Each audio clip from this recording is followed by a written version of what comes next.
কিছুক্ষণ আগেই শেষ হলো উচ্চ মাধ্যমিক ক্লাস 12 সেমিস্টার 3 পরীক্ষা, বাংলা পরীক্ষা। তোমরা দেখেছো বিভিন্ন সেট প্রশ্ন হয়েছে, দাগ নাম্বার আলাদা কিন্তু প্রত্যেকের প্রশ্নই কিন্তু এক। তো আমরা একটা সেট বের করে এটা সলভ করছি। তোমরা যারা সম্রাট এক্সক্লুসিভ সাজেশন বই তৃতীয় সেমিস্টারে পড়েছিলে সব প্রায় কমন পেয়েছো, এমনকি যারা গতকালকের রাতের লাইভটা দেখেছো তারা A to Z সব কমন পেয়েছো। প্রতি বর্গের পঞ্চম ধ্বনিগুলি হলো নাসিক্য ধ্বনি। স্টাইল ব্যাকরণের সম্ভাবনার একটি বিশেষ নিষ্কাশন, এটা শৈলী বিজ্ঞানে লেখা আছে।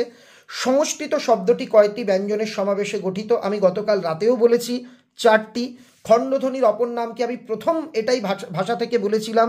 এটা আমাদের বইয়ের 2টো পৃষ্ঠাতে আছে, মানে আমাদের বইয়ের পেজ নাম্বারগুলো আমি পরে তোমাদের লিখে দেখিয়ে দেবো যে কত কত পৃষ্ঠায় ছিল। কালকে রাতেও এটা বলেছি, বইয়েও আছে। 2টি ব্যঞ্জনের সমাবেশে গঠিত গুচ্ছধ্বনির সংখ্যা 200-র বেশি। আমি এটা বারবার করে বুঝিয়ে বলেছিলাম, গুচ্ছধ্বনি যুক্তধ্বনি গুলিয়ে ফেলবে না। ক স্তম্ভ খ স্তম্ভ আমি বারবার বলেছিলাম কোন চরিত্র কি, কে ডাক্তার কে উকিল মনে রাখবে, হুবহু সেই প্রশ্নটা এসছে। এখানে উত্তর হবে অপশান সি। তার মানে একটা আমি বলে দিই, যেমন জয়রাম এটা হচ্ছে মুক্তার, নগেন ডাক্তার, উমাচরণ লাহিড়ী এখানে হচ্ছে জমিদার। এই রকমভাবে তোমাদের মিলিয়ে নিতে হবে। এবার আমরা চলে যাব কুঞ্জবিহারী বাবু রয়েছে, এইভাবে তোমরা এটা সলভ করবে। এটা অপশান সি হবে। পরের দাগে এটাও ক স্তম্ভ খ স্তম্ভ। কাল আমি বারবার রাতে বলেছি যে প্রত্যেকটা ক্যারেক্টার আর তারা কী ছিল এটা দেবেই দেবে, ধর্মকবিতা থেকে এটাই এসছে। এক দাগ আব্দুল করিম খাঁ, আব্দুল করিম, এক দাগে রয়েছে আব্দুল করিম খাঁ। আব্দুল করিম খাঁ হলো সঙ্গীত শিল্পী, আইনস্টাইন বিজ্ঞানী, ভ্যান গগ হচ্ছে চিত্রশিল্পী, গার্সিয়া লোরকা কবি নাট্যকার। এটা হচ্ছে সঠিক উত্তর, অপশান এ। এখানে যেটা আছে তোমাদের দাগ নাম্বার আলাদা থাকতে পারে। আশা করি প্রত্যেকের পরীক্ষা ভালো হয়েছে এবং যারা কালকে রাতের লাইভ দেখেছে তারা কিন্তু সবকটা প্রশ্ন কমন পেয়েছে। লাইভ এখনও রয়েছে, তোমরা দেখে নিও। এখানে আমি বলেছিলাম কার কোন খেলার সঙ্গে কে যুক্ত, কালকে রাতেও আমি বলেছি। যেমন দিব্যেন্দু বড়ুয়া হচ্ছে দাবার সঙ্গে, আরতি সাহা হচ্ছে সাঁতারের সঙ্গে। ধরো আমি কিছু জানি না, এই দুটো দিয়েও কিন্তু আমি অপশান মিলিয়ে নিতে পারবো। ডি দাগ।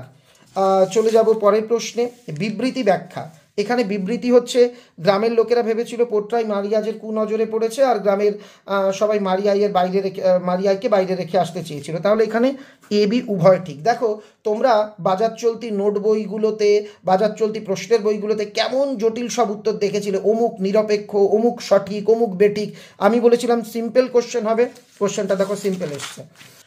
10 দাগে প্রশ্ন রয়েছে কোন জোড়া ঠিক। কালকে রাত্রে হুবহু এটাই আমি করিয়েছি। এইটা আর এইটা কিন্তু আমাদের সেটে ছিল, তাহলে 1 ও 4 ঠিক হবে। অপশান বি 1 ও 4 ঠিক। এবার চলে দেখো, অনেকেই হয়তো প্রথম আমি বলেছিলাম পুরো অপশান পড়তে, প্রথমটা পড়ে এক দাগ দেখেই হয়তো কোনো একটাতে রাইট দিয়ে ফেলেছে, এরকম করলে কিন্তু এটাতে চলবে না।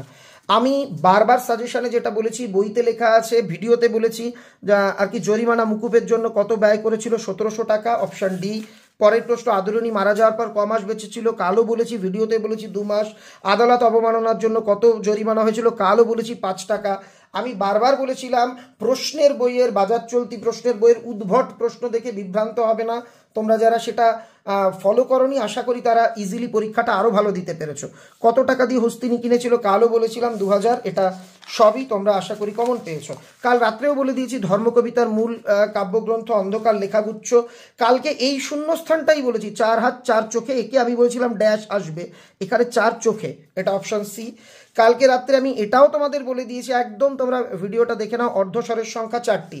কালকের ভিডিও যারা দেখেছো সুপার হিট, কিন্তু এটাকেই সাজেশন বলে। আমি কোনোদিনও মানে তোমাদের সঙ্গে প্রতারণা করি না বা আন্দাজে নিজের মন মতন কিছু প্রশ্ন এনে সেগুলোকে সাজেশন বলে চালাই না। যেমন আমি বারবার বলেছিলাম রবীন্দ্রনাথ থেকে গানের প্রশ্ন আসবে, রবীন্দ্রনাথ কোন গান কটা গিয়েছে ভালো করে পড়ে রাখবে, সেটাই এসছে। ক্রম অনুযায়ী সাজাতে দিয়েছে, অপশান সি হবে। অর্থাৎ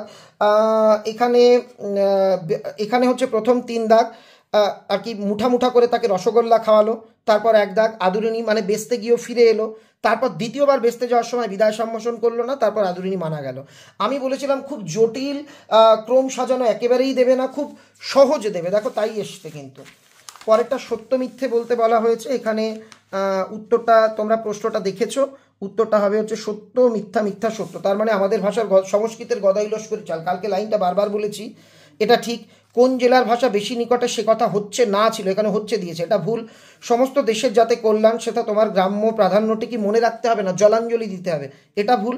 এগুলো শোধরানোর লক্ষণ, ক্রমে ক্রমে বুঝবে যেটা ভাবহীন প্রামহীন তা সে ভাষা কাজের নয়। তার মানে দুটো ঠিক, মাঝের দুটো ভুল, অপশান বি দাগ হবে। পোর্টরাজ গল্পটির অনুবাদক, কালকে আমি বলেছিলাম 100% এই প্রশ্নটা আসবে, এটাই এসছে। তোমার হাতগুলো লাগবে, কালকে আমি বলেছিলাম এই প্রশ্নটা 100% আসবে, এটাও এসছে কালকে। এই দেখো ক থেকে ম পর্যন্ত আমি তোমাদের বইয়ের বলে দিয়েছিলাম পেজ নাম্বারে যে ছকটা দেওয়া, ধ্বনিতত্ত্বে যে ছকটা দেওয়া, আমি বলেছিলাম ছক থেকে প্রশ্ন আসবে, সেটাই এসছে, স্পর্শধ্বনি। মিঠু কাল স্কুলে যাবে, মিঠু কাল স্কুলে যাবে, এই যে আমি বলেছিলাম সুরতরঙ্গ পড়ে রাখতে, দেখো সেটাই এসছে। আমি এই প্রশ্নটা চ্যালেঞ্জ দিয়ে বলেছিলাম যে এই পেজ থেকে একটা প্রশ্ন দেবেই। দারুণ শব্দের আদি অর্থ কাষ্ঠ নির্মিত, বর্তমান অর্থ হচ্ছে অত্যন্ত, এটা কি, এটা হচ্ছে রূপান্তর। দিগ্বিজয় যেতে হবে, কে সাজিয়ে দিলেন, কাল বলে দিয়েছি, দুয়োরানী। খরজুরের দ্বীপ আসলে কি, এটা খুব একটা ইন্টারেস্টিং প্রশ্ন যেখানে কবি পৌঁছতে চান। চলিত ভাষায় কি আর শিল্প নৈপুণ্য হয় না? চলিত ভাষা বলতে কি বোঝায়? মানুষের মুখের দৈনন্দিন ভাষা। সংস্কৃত ভাষাকে স্বামী বিবেকানন্দ কি বলেছেন? মরা ভাষা, ওসব মরার লক্ষণ বলেছেন। দুটো চলিত ভাষায় যে ভাবরাশি আসবে তা পাওয়া যাবে না, এটা বহুবার আমি বলেছি 2000-ই বিশেষণে। কবিরের ধর্ম কি সত্যের বয়ান, এটাও বহুবার বলা। শূন্যস্থান পূরণ, আমি বারবার বলেছি স্পটখণ্ড এই প্রশ্নটাই দেবে, নাম ভালোবাসা। তারপর প্রশ্ন নিশ্চিতভাবে পৌঁছবো ড্যাশ, কালকে এই শূন্যস্থানটাই আমি রাতে বলেছি তৃষ্ণাহর। যারা ড্যাশ ড্যাশ এসেছেন, এটাও কালকে রাতে বলা, লোকহিতায় এসেছেন। তোমরা যারা কালকে রাতের ক্লাসটা করেছো কমেন্ট করবে, না হলে অনেকেই হয়তো যারা ক্লাস করেনি তারা ভাববে এটা হয়তো মিথ্যে কথা, কিন্তু কালকে রাতে আমি ঠিক ভিডিওতে এই কটা প্রশ্নই বলেছিলাম। শূন্যস্থান পূরণ, দূর্পাত মারিয়াইকে ভোগের দিকে ড্যাশ দিত নারকেল, এটাও বলে দিয়েছিলাম। দূর্পাত কি কি দিত, কি দিয়ে ছাপ দিত, এখান থেকে একটা দেবেই, তাই এসছে। বাংলা গানের জগতে তোমাকে চাই, এটা একটা আধুনিক গান থেকে প্রশ্ন দিয়েছে, এটা কবি সুমনের গান, ইনস্টিটিউট অফ নিউক্লিয়ার ফিজিক্স। আমি বারবার বলেছিলাম যে কার কোন গান মনে রাখবে, আর মনে রাখবে হচ্ছে কে কি আবিষ্কার করেছেন বিজ্ঞানী বা কি প্রতিষ্ঠা করেছেন। মেঘনাথ সাহা। বেটন কাপ কিসের সঙ্গে যুক্ত? হকির সঙ্গে যুক্ত। পরের প্রশ্ন শূন্যস্থানের জন্য বিকল্প, আমি বলেছিলাম দুটো মেলার থেকে একটা প্রশ্ন আসবে, এটা বামুনহাটের। অত্যাচারিত ড্যাশ গরিব, এই হচ্ছে তোমাদের প্রশ্ন। আশা করি প্রত্যেকের পরীক্ষা ভালো হয়েছে। আগামী পরীক্ষার জন্য শুভেচ্ছা জানিয়ে ভিডিওটা শেষ করলাম।